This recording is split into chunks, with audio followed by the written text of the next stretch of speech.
I first became captivated by copyright law as a student at New York University Law School under Professor Walter Derenberg, who was basically the dean of the American Copyright and Trademark Bar at that time. After I graduated law school and a couple of years of general practice, I ended up with a firm, Linden and Deutsch, in New York City. In 1976, at the suggestion of Barbara Ringer, the famed Register of Copyrights, I accepted her offer to become General Counsel of the Copyright Office.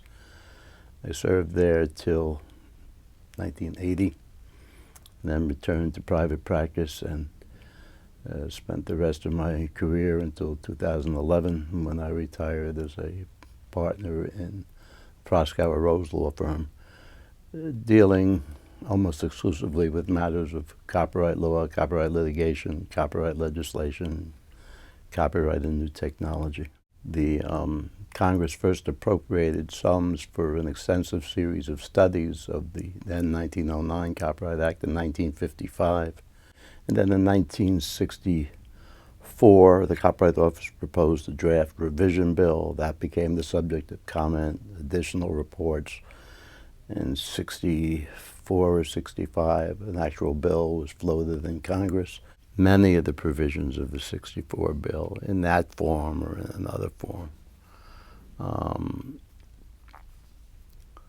were widely supported in the copyright community and even in the user community. There were differences about library copying privileges and things, but the notion of amending the 1909 Act to bring it up to date and make some fundamental changes, like eliminating formalities, I think was widely supported in both the user and creator communities. Of course, there were big issues. There were incredible debates about cable television. It stopped things dead for over a decade. Photocopying was today viewed as, a quaint technology. At that time was as disturbing to the authors and publishers as digital technology in some respects is to copyright owners today. I think Congress paid a good deal of attention to what might happen in the future. There was very little interest in writing a static law and taking care of the technological problems of the moment, be they photocopying or technology. The participants in the process knew that things were going to continue to change, and there were efforts to take that into account. Certainly they couldn't determine the specifics of everything that would happen in the future, but they were aware that there would be changes. It's reflected in several ways.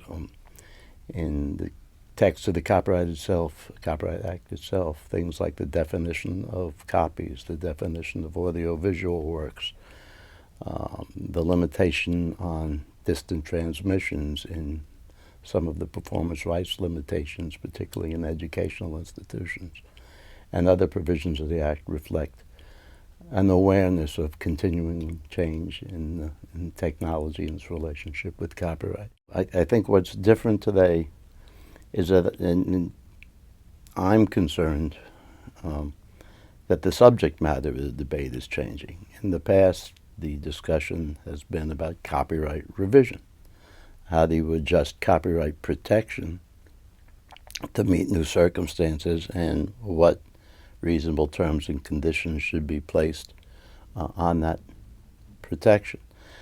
Today, at least one half of the group discussing copyright revision, I think, still feels that way, and that's, for lack of a better word, the copyright community. However, my perception is that the other half, or a large segment of the other half, is talking about something different. Basically, diminishing of copyright protection in order to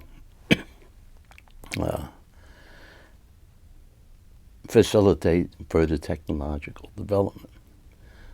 One side's talking perhaps about the Copyright Revision Act of 2015. Another side is talking about the Copyright Dismemberment and Technology Enhancement Act of 2015. I actually have tried to think of a neat solution to that, and I don't have one.